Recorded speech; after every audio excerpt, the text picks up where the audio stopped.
Dans le cadre de la 25e édition de la Journée internationale des langues maternelles, la plateforme Ayamio-Clounon a organisé un mini-colloque qui a consacré d'ailleurs son premier travail public sur le volet scientifique des langues. C'était à la bibliothèque Béné Excellence de la Fondation Valais. Métier vivant dans l'air, à Boroyo, en Dindi.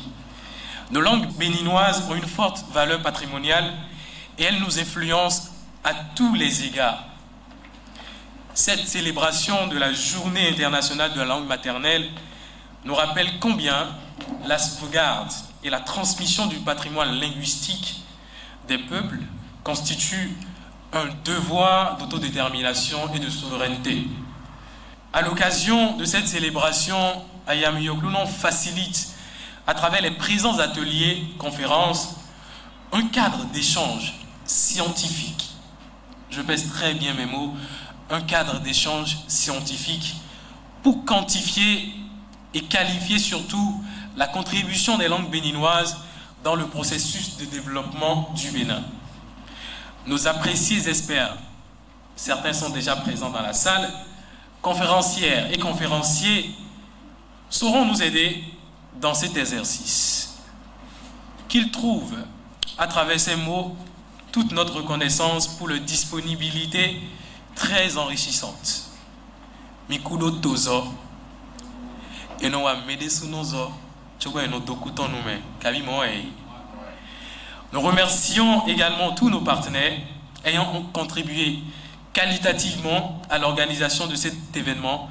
Plusieurs communications d'envergure ont meublé la journée, dont entre autres celle de l'économiste financier Kevin Agbasso sur le thème « L'influence des langues maternelles béninoises sur le développement économique et financier », celle de Akwenyon Clément Dassi, docteur en droit public, sur le thème « La contribution des langues maternelles béninoises à l'accès équitable de la justice », puis une communication de Jérôme Tossavi articulée autour du thème « Place des langues maternelles dans l'écriture des œuvres littéraires. » Je vais emprunter le thème du professeur Yebou Raphaël, premier gamélien de l'UAC, de l'Université Ahmed Calavi, depuis que l'école doctorale existe, qui parle de représentation langagière.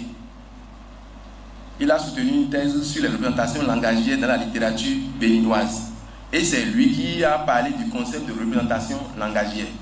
Comment se manifestent les représentations langagières dans la production littéraire béninoise? Il a situé à 3 endroits. Le premier, c'est de manière lexicale. Le deuxième, c'est de manière syntastique. Syntaxe. Nous tournons dans le fond même c'est-à-dire que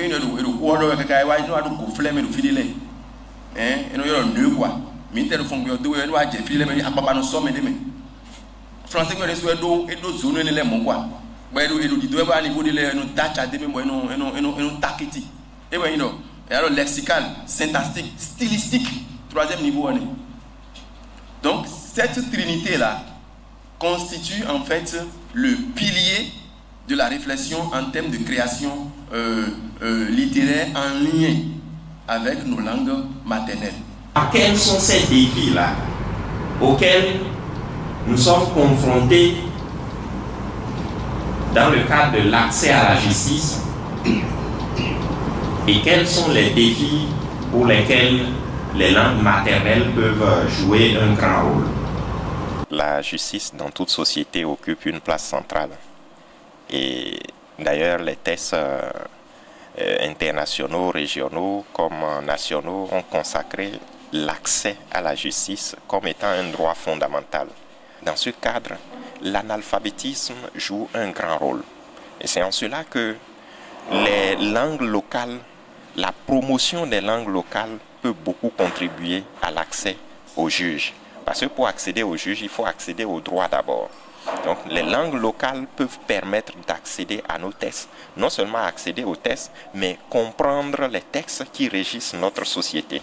Et si la population à la base peut comprendre ces textes-là, dans les langues qu'elle parle, ce serait plus facile d'accéder au juge parce qu'en comprenant les textes, elle peut comprendre quels sont ses droits, quelles sont ses obligations dans la société. Aujourd'hui, nous avons ce défi à relever, à savoir traduire les textes normatifs dans nos langues nationales, le terrain est pratiquement vierge. Et je m'étais lancé le défi de traduire la Constitution, qui est la loi fondamentale, et en langue batonou. Et ce défi, ce n'est pas seulement en langue batonou qu'il faut le relever, mais dans toutes les langues de notre pays. Et ça, c'est un grand défi qui est lancé à tous les intellectuels. La chose n'est pas impossible, même si elle est difficile, elle est faisable. Nous pouvons le faire.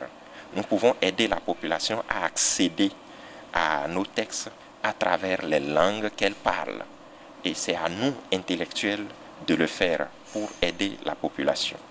Les participants saisis par la qualité intellectuelle et scientifique de ce mini-colloque se sont inscrits dans la dynamique de mieux comprendre et surtout d'apporter leur contribution aux différents échanges.